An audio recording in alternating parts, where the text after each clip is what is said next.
People First podcast is a show presented by people with disabilities. For our friends and community, we talk about issues that are important to us and interview interesting guests to find out new information. This is our way to make a difference.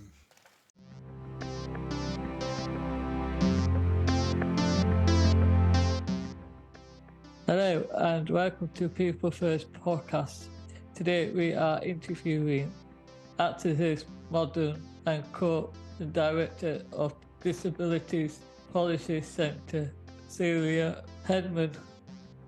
Thank you for coming on the show, Celia. We hope you enjoyed answering our questions. We have a live viewing audience on Zoom call today.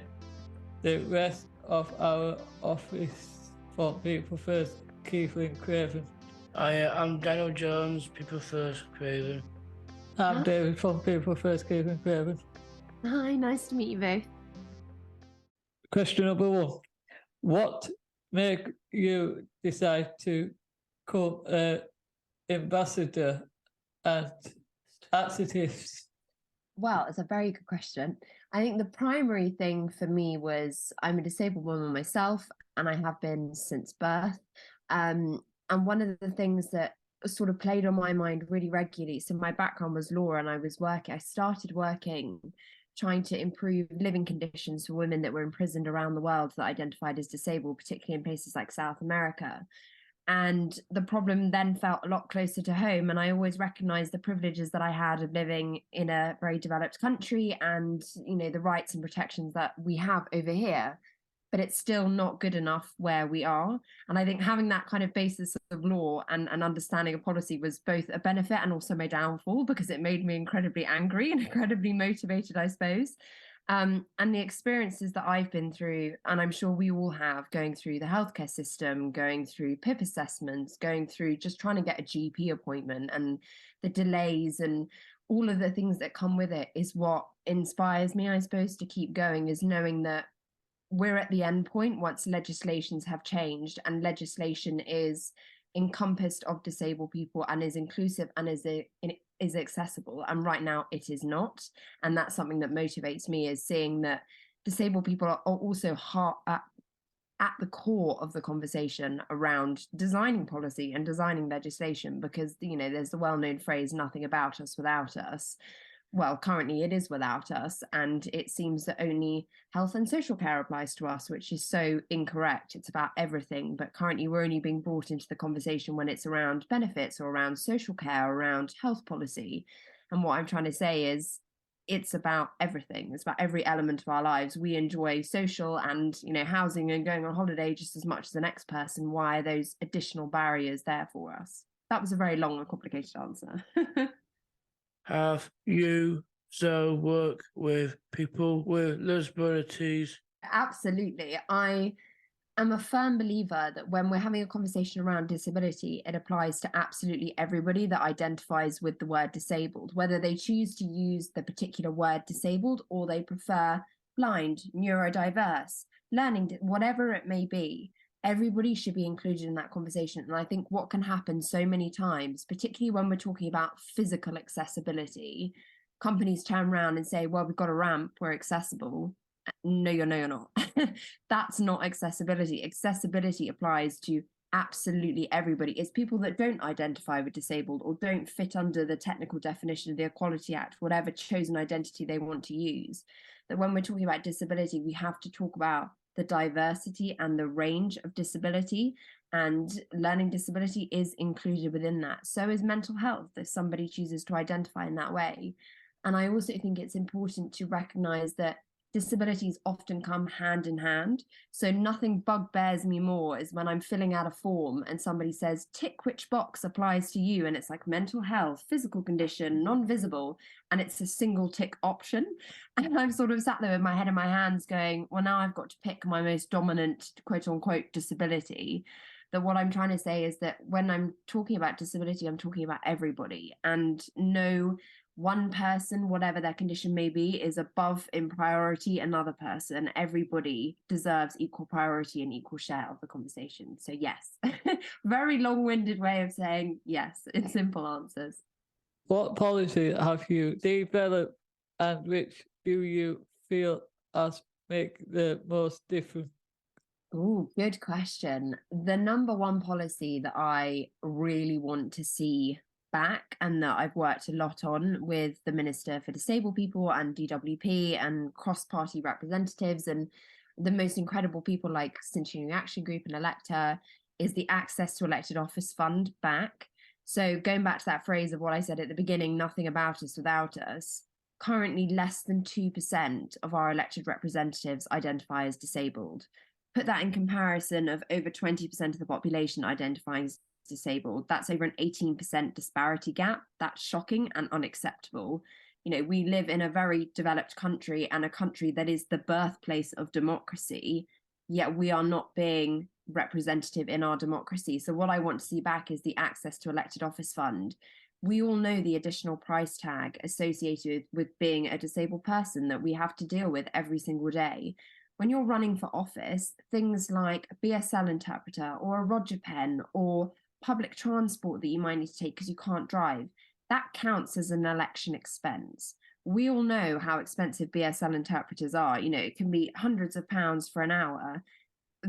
Are we then supposed to take that chunk of funding out of the money we've got to campaign to be an elected representative? It's what it is doing is it's discouraging disabled people from standing, and it's also preventing disabled people from standing for election. So that's the number one thing that I'd like to see back. And fingers crossed, movement is that it will come back in the very near future. But that is something I think is really important, is that additional funding support for individuals who want to put themselves forward for election. Who is the most interesting person you have worked with and why? Ooh, really good question. The most interesting person. I have to give a shout out here to, I don't know if you guys know them, Jamie Shields and Laura Mathias. And we started a little project together on LinkedIn, and they are just the most two incredible people. And why I love working with them so much and why I find them so interesting and inspiring is we all fall under the category of difference, of disability. Yet our experiences of life and the things that we have gone through and the things that we have to deal with could not be further apart if we tried. And I think it's so incredible to see the diversity of disability within our own sector. We're the most diverse minority group there is. And I think sometimes there's a massive lack of understanding of that when we're talking about disability or difference or whatever language we're choosing to use, we can all get pigeonholed into we all have the same experiences and, you know, we all deal with the same things. And this is what life is like for a disabled person. No, that doesn't exist. Life for a disabled person is incredibly individualistic. And I think those two are a prime example of how life can be so difficult and so different for all of us. And having the opportunity to meet with them and share our experiences on a public platform has been incredible. And it's often a bit crude and it's a positive spin, and we always take the funny side of conversation, and we always take the kind of this is what it's actually like side of the conversation. And I think that's why those two are very, very interesting people. But aside from those two, I've met some incredible people, like some incredible founders and people like Isaac Harvey and Victoria Jenkins, who are just absolutely storming the world and deserve a much higher profile than they already have, even though they're already so infamous in their own ways. I want to shout from the world to see what people like that are doing, because I think it's incredible. Who inspires you and why? Ooh, who inspires me? The people I meet, like everyday people. And what I mean by that is, I think quite often in the kind of disability and the accessibility movement, we can get swept up into the celebrities and the big names and the people that are all over LinkedIn and people that are all over social media. And they are incredible people and they are incredibly inspiring people. But the thing that inspires me most is when I talk to people outside of the policy sphere, outside of the influencer sphere, outside of the LinkedIn, the Twitter, or the Facebook conversations, just general people going about their lives that say, this is what it's like for me in the cost of living crisis right now. or this is the difference that this charity has made to me because of government funding.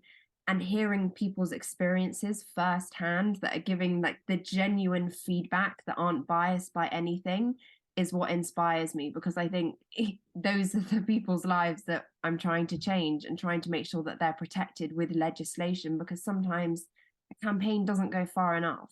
A campaign goes to a point of raising awareness and building education, and that's fantastic and that's amazing. And now we have to change all of those campaigns and awareness into legislation so that they're binding. They cannot be undermined and they can't be get rid of. They can't, if people change and, you know, the government changes and the influencer sphere changes, those campaigns are gone. And that's what we don't want. We want to see these things that people are campaigning so hard for entrenched into law and legislation. And the people that inspire me to do that are just the general people that I meet about my life, who are the most incredible people and don't get enough recognition for some of the work they're doing, particularly around the sort of smaller charities or community groups. What are your favourite campaign to work on? Ooh. So I'm currently working on a campaign called Access to Funding, which is collecting never before seen data around disabled entrepreneurialism and painting a picture of the current state of play of what it's like to be a disabled entrepreneur in this country. And one of the statistics that we found from our initial data capture is that only 16% of disabled entrepreneurs feel like they are treated equally to non-disabled entrepreneurs when it comes to investment or getting opportunities or speaking to relevant departments or government. And the reason why this is one of my favorite campaigns to work on is not only are we, you know, changing the state of play for disabled entrepreneurs and working with government to make sure that legislation better protects disabled entrepreneurs and accessibility around being a disabled entrepreneur is improved, but because I've met the most incredible people and disabled entrepreneurs who are working both in the disability sector and outside the disability sector. And I think that's really important to mention, because I think so often when we think about disabled entrepreneurialism or disabled people, we instantly go to the mentality that we must be working in accessibility because that's where our lived experience comes from. And yes, a lot of us are, which I think is incredible, that we've taken control of our own space and we are being our own voices and we're not letting people speak on our behalf. But there's also some amazing disabled entrepreneurs out there who aren't working in the disability space that I think deserve their spotlight as well. And to be able to provide a platform to shine a light on that has been incredible. And just the people, I think that's my answer to every question is always the people are just incredible. That's interesting. Some of our favourite projects we have worked on has been the unborn video and the law on abortion for babies with Down syndrome, which was celebrated for Smile Film Awards, and the work we did on the Declaration on Liberty Safeguarding with Dr. Lucy series. I mean, that is the most incredible piece of work. And, you know, I look at the legislation that Dr. Liam Fox pushed through around Down syndrome and the better protection, and it just shows, one, how outdated the legislation that we have currently is, that in 2023 we are having to fight for better protections, and that we were going by a piece of legislation, which it's horrible to say and think about, that is so outdated. It didn't protect people because people with Down syndrome were only presumed to live until their sort of 20s. And then there was nothing afterwards anymore. There was nothing in legislation. And it's shocking that it's taken, you know, until the early 2020s for somebody to say, oh, this legislation probably should be changed. And that actually people sat up and listened to that. And I think it's a prime example of the fact that so much of the legislation we have in this country is so outdated when it comes to specific health conditions, and particularly around abortion. You know, my mother she was a mature mother, and she had the test to see if I had Down syndrome as a child. And I remember speaking to her about it, and she said, that test meant nothing to me, and I didn't want to have it. Even if the answer had been positive, I never would have done anything. You know, I was born with something hereditary, and I was born with something that is genetically testable in the womb. And to think that by law, I am going to have to, you know, one day, God willing, that I have my own child, And there is such question around, should people with disabilities even be having children? Is that something that should be legal? And that's a really concerning question that's starting to present itself, is around the gestation and when it's acceptable to have an abortion and all this kind of conversation. And I know it's very, very controversial to have, but it is a conversation that needs to be had around terminating pregnancies and disabled people having children. Our rights have to be protected. It's a scary thought to think that potential legislations could prevent disabled people having children. It's very scary to think that. And it's a really, really big question around disability and childbirth and things like that. But the work around what you've just mentioned there is incredible, and it's changing so many people's lives, and it's just so brilliant to see. And the work that has been done around it should get the recognition that it deserves, and I hope it continues to get the recognition it deserves. What do you think the barriers to join employment are for people with disabilities, and what can be done about them? This this could be almost like a podcast in itself about the barriers to employment. I mean, they are endless and they are mammoth. Fundamentally, I believe that the discrimination that is happening against disabled people in employment, the vast majority of it is not active hatred towards disabled people. It comes from a place of lack of understanding and lack of education and lack of awareness. So that, I take myself, for example, I have a lot of doctor's appointments to get to, and I describe myself as a very sickly ill being. I'm unwell quite a lot of the time, and when I can function and perform fluctuates greatly. But that is not a reflection on my capability. And there is this massive stigma that health equals wealth. Health equals your ability and your capability and your potential as a person. And it's simply untrue. The amount of times I've heard things where, this person's disabled, they're probably going to take lots of doctor's appointments, they're probably not going to be very reliable. It's so untrue. Disabled people over-index on qualities like empathy and determination and resilience and creativity and the ability to think outside the box. Isn't this what we want from our employees? Yes, it is, but people can't get through the curtain that's in front of us of how they automatically perceive us to be as people. Take dyslexia, for example. You say the word dyslexia and people automatically assume, they can't read, they can't write, they're not very clever, they're probably quite slow in how they work. It's just simply not true. There's such outdated and archaic stereotypes, and if people had a better understanding of how incorrect these stereotypes were, then I think that would do a lot in dismantling some of the accessibility and other barriers that there are for disabled people in employment. It's people's attitude at the end of the day, and their incorrect attitudes around disability. And I think that stems from a place of, there's a real lack of education around disability in our children. And we look at how far we've come in terms of education around race and sexuality and gender identity and religion in our children. And that's fantastic. That's brilliant progress that we've made as a society. But where is disability in that conversation, in teaching our children to understand disability and accessibility? It's just not there. And in no way do we want to take energy away from other social movements, but it's to say, why can't we have the same energy put into disability and accessibility? If we're not educating our children, how on earth do we expect, when those people get to employment and they're employing other people, to be in the know? We can't. That's not how life works. So if we're not even educating our children, we're not putting in steps, the measures that are going to break down barriers in 20 years' time, unfortunately. You are a co-founder of the Disability Policy Centre. You could tell us more about DPC and how it was formed. Very good question. So it started with myself and the guy I co-founded it with, Chloe. We were working on a campaign to improve disabled representation in politics. Both of us have kind of a political background. And the more we were doing it, the more we realized how inherent the problem was. And that if you haven't got disabled people making legislation, how on earth do we expect legislation to be inclusive, that we can have all the consultation that we want, but if consultation's not being done effectively and nobody's holding that effectiveness into account, then how can we expect legislation to be inclusive?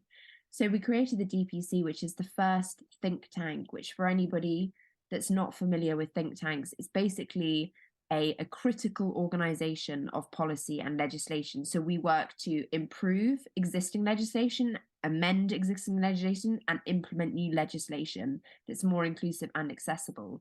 So that's how we kind of came to fruition. And the ultimate aim is to make sure that anything that is coming out of government, that is coming out of civil servants, that is coming out of local authorities, that is coming out of any kind of policy making organization is accessible and inclusive of disabled people and disability in all of its spectrum. So that's kind of what the DPC is and where it's come from. Why is it so important to have civil representation in the workplace, in politics, or in the arts? I mean, it's so important for such a multitude of reasons, one of which is, you know, myself growing up as a disabled young girl, I have a feeding tube, I have various ports on my body, I use mobility aids. I saw nobody like me on TV, really. I saw a few disabled people, but nobody that I identified with. And that was very, very difficult because I saw nobody, you know, people were, but it wasn't put to me. I saw nobody succeeding. I saw nobody achieving. I saw nobody, you know, obtaining the things that I wanted. It was happening. I knew it was happening in the world, but no one was showing me that and I couldn't access that information. So I was sat there as a young girl going, well, I'm not going to be able to do anything. There's nobody like me doing anything that I particularly want to do. And having that lack of representation in the media or across politics or across the arts or across anything can be very damning to how a child views themselves and views their own capabilities. That if we perceive that the world doesn't think we're capable, how on earth are we supposed to, as ourselves, think we are capable? And we are. And it really dampened what I thought about myself. So I suppose that's one element of it, is ensuring that we're building up the confidence and the potential of our younger generation. But it's also really important because any decisions that are made, if they aren't made with representation of all individuals, of all identities, whether that's disability, race, religion, sexuality, whatever it may be, what we end up doing is we end up ostracizing elements of our society and we end up pushing people out. And the majority of policy becomes very systemically non-inclusive. So it's not accessible, it's not inclusive of gender. You know, we've worked so hard on the female rights movement, for example. Why is it so important that we have more women at the conversation? Because everything is about us as well. We are over 20% of the population. And if we aren't reflected in the arts, in the media, in politics, in education, then we're just going to be pushed out from society, which is so inherently unfair and innately ableist in actioning that we can't allow that to happen. But what it also does is, if we have disabled people at the heart of decision making in whatever sector that is, it means that we're building up that sector for generations to come, meaning that decisions that we're taking now, whether that's in, you know, our role as HR or our role as a TV presenter, means we're forging a path for the people coming after us, so that one day, you know, seeing a disabled person on TV or, you know, in politics doesn't become a shock. It doesn't become something to celebrate. It's just the norm. If we look at employment statistics that we know of, if we look at the FTSE 100, there are no disabled individuals that sit on a board of directors of the FTSE 100. There may be, but they haven't chosen to declare that yet. And I think that says a lot in itself. But if that is true, that there are no disabled people in the FTSE 100, that is prime example of how far we have to go to break down the barriers and improve the representation that we have. How did you manage living with disability, working and being Africa? What advice do you have for others? So I I don't want to give off the false pretense that it's all been rosy and dandy, because it most certainly has not. Since I started working, I have had very substantial periods of time in the hospital. I had to leave my job in the legal sector because my body literally just wouldn't keep up with the pace. And that was very frustrating. And that's just another prime example of inaccessible working environments. But it is very, very difficult. And I think it's important not to paint a picture that, you know, someone's out there doing it all and coping and managing and they have no problems. And why have I got problems with it? Boy, oh boy, do I have problems. The biggest piece of advice I have, and it's something that's taken me a long time to start learning and adopting this, is show up for yourself before you show up for anybody else. And what I mean by that is I used to push myself so hard to the point of exhaustion, to the point of knowing I was ill and keeping going because I was so stressed about making sure that I had done X, Y, and Z. And by doing that, I would then knock myself out for long periods of time. And actually, the quality of work I was producing was just not there. It was just not that it. The biggest piece of advice I have is show up for yourself and put you and yourself and your needs first. If you find that you're most productive at 3 o'clock in the morning till 7 o'clock in the morning, work from 3 till 7 in the morning. You don't need to work 9 to 5, Monday to Friday. If you find that most effective thing for you to do is to work in 2-hour increments and then take 2 hours off, do it. And I know it's easier said than done, but find a working environment that allows for that. Don't put yourself on I know we don't always have this luxury, and it's really unfortunate, but if you can find a working environment that works for you, don't try and fit yourself into somebody else's working environment. Find something that fits what works for you. And, you know, I preface that by saying that is so much easier said than done. But there's some amazing organizations and charities out there that work with people to make sure that they find jobs that are inclusive of disabled people. And, you know, we all should be being inclusive as disabled people. But unfortunately, there are some bad eggs out there.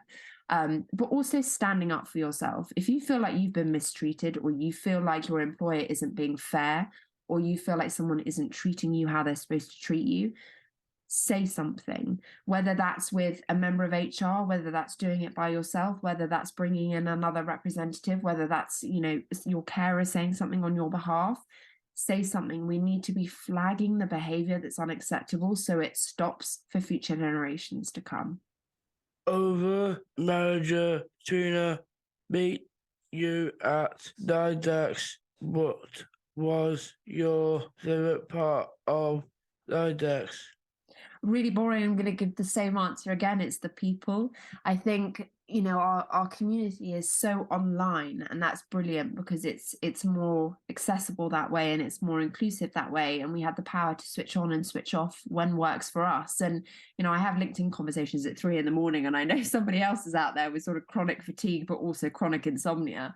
But seeing people in person and meeting people that you've spoken online with for so long, and just being in the same place, knowing that everybody around you is so aligned with what you're thinking and we're all working towards the same things, is such an incredible feeling. And I know that the majority of people that walk away from conferences like that always feel incredibly motivated and like the fire has been relit.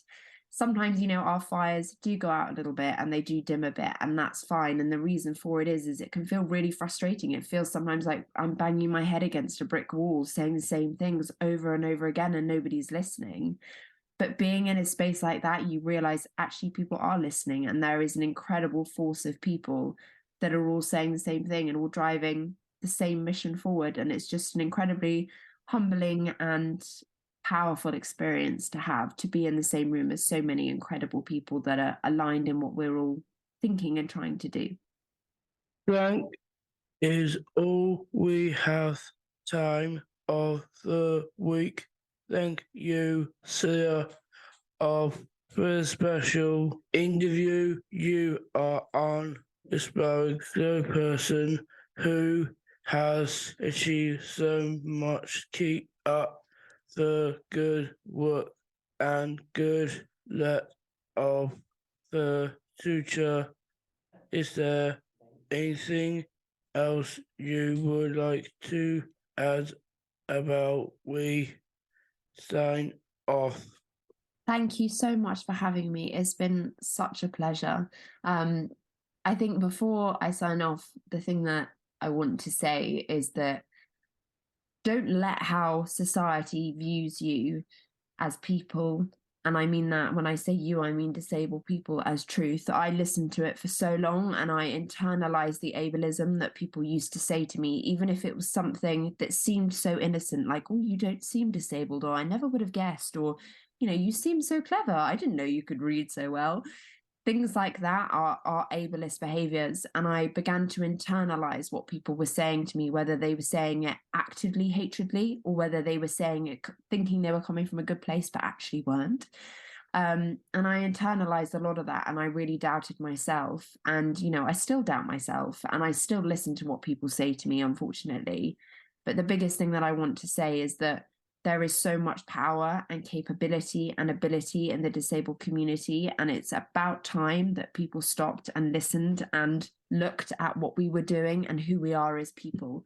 And don't let those few bad eggs in the world taint how you view of yourself, because I promise you, we are all amazing and talented and incredible in our own ways. And that difference and diversity is what should be celebrated and not ostracized. That got a bit deep, didn't it? Remember to like, share and follow the show on Facebook, Instagram and Twitter. You can find us by searching for the People First podcast. Thanks for listening.